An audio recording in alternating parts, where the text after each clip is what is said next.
can talk anyway if you want to, but... Me? No, sir. Go on. Hi, hello everyone. This is the first ever video. I thought I would do one. I come to Gambia pretty often, and each time I've come here it's a different experience, and I thought, well, why not start filming, or whatever they call it, vlogging, the experience about coming to Gambia. So on this trip, we're only here for a couple of weeks, and as you know, there are no direct flights to Gambia from the UK. So we did a flight that we had to connect, we had to do a flight with a connection and try to determine which one was the best one, because you've got Vueling, which is the Spain. So you go to Madrid, I think it is, or Barcelona, and there you get the connecting flight. Then there's also Turkish Airlines. We chose Turkish Airlines because they guarantee your luggage is transferred for you, whereas with Vueling, it's not guaranteed, and sometimes you have to disembark, get your luggage, pick it up, and then go through security. And we thought, well, that's too much risk. If you're alone and you are traveling with just a rucksack, it's fine. But I think if you've got suitcases, and especially if there's more people traveling with you, it is better to go for the safer option, as we did. So we left London Gatwick, and it was delayed. The flight was delayed, so we didn't really actually take off until about 6:30. We were supposed to have left 5:20, but we didn't leave until 6:30. Turkish Airlines, I think it's called an Airbus, where they've got 3 seats here and 3 seats there. The flight was it was packed. There was people on the flight, but a lot of the middle seats were empty. The flight itself was nice. There is entertainment and good films generally, and then they give you food. So for that 3 hour 40-minute flight, there is food. But we ate in Nando's at Gatwick Airport, filled our belly. So whatever we had was just like to refill, rather than to feed us.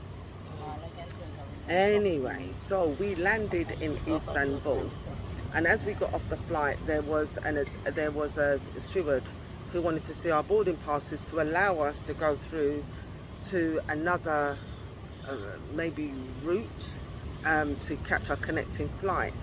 Now, on Turkish Airlines, on the flight, they didn't give any information about the connecting flight, because we knew because we were delayed going to Turkey, we knew that we would have to rush to get our connecting flight, which was also Turkish Airlines. So we kind of barged past the lady, because she wanted to see all boarding passes, but people were just walking past her. So I'm like, right, come on, let's go. We just need to find that monitor. And so once we got through to the concourse, we saw the monitor, and it said the flight number, Banjul, and then it showed for the gate, it said last call, and the boarding gate was D8. No idea where we were in the airport, so of course you're looking for the signs, but D8 was like on the other side of the airport.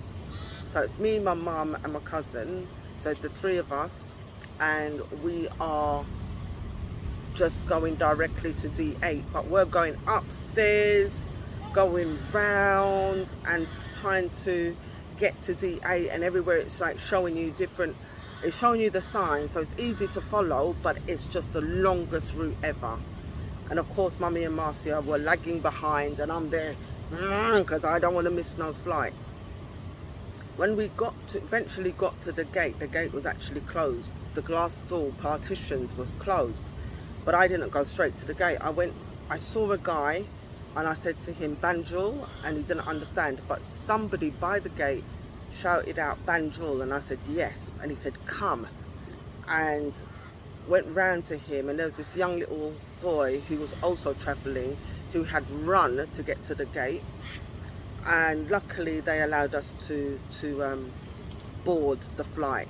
We were the last people to board the flight. We had no time to do anything in Istanbul in the airport. The airport is fabulous, but we had no time to check out any shops, get a drink, go toilet, absolutely nothing.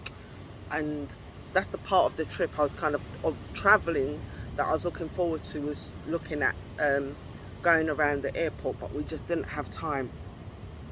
I know that a lot of people missed the flight because they would have been doing the same journey as us, Gatwick to Istanbul, Istanbul to Banjul, Gambia. So a lot of people would have missed that flight. Anyway, we got on the flight, we were really happy, and then it was, they say it's 7-hour flight, but it's more like 6.5 hours, and it goes by quickly. This one is a bigger plane, so you've got 2 seats, 4 seats, 2 seats. Is it 2 or 3? I can't remember. What was it? 3. What did we sit next to anyone? No. No, so it was 2, 4, 2. Yeah. Right, so 2 seats, 4 seats, 2 seats. And it was a night flight, so we took off about, I don't know, 12, maybe 12:30 midnight, 1 o'clock in the morning, Turkey time, or Turkish time. Again, they feed you. Look, it's just a service that they provide, but they could have been a bit more friendlier on the flight. A lot of turbulence. And at one point I figured, oh my God, I've got forced us to get onto this flight, but we landed safely. So we get to Banjul and go through immigration, waiting for the luggage. What luggage? There is no luggage. Our luggage didn't come. It didn't make it to Gambia. So unfortunately, 6 pieces of luggage is somewhere in Istanbul. And we made the report, because you can do that at Banjul airport. There was a few of us, so the young guy that I was talking about, there was a gentleman as well, another gentleman. So all of us have the same predicament. We did the report. We were told that the next flight from Istanbul to Banjul, Gambia, will be Sunday. And today's Thursday, and we landed yesterday, Wednesday. So yesterday, so no luggage, no clothes. So we went to Gambia, and in the market there, and you know what the market's like if you've never been. It's not the place where you can buy t-shirts and shorts. It's more the local attire that tourists normally buy, maybe wear to the beach, I don't know, or yeah. So today we're hoping to go somewhere where we can pick up like shorts and t-shirts, but regardless, we made the flight.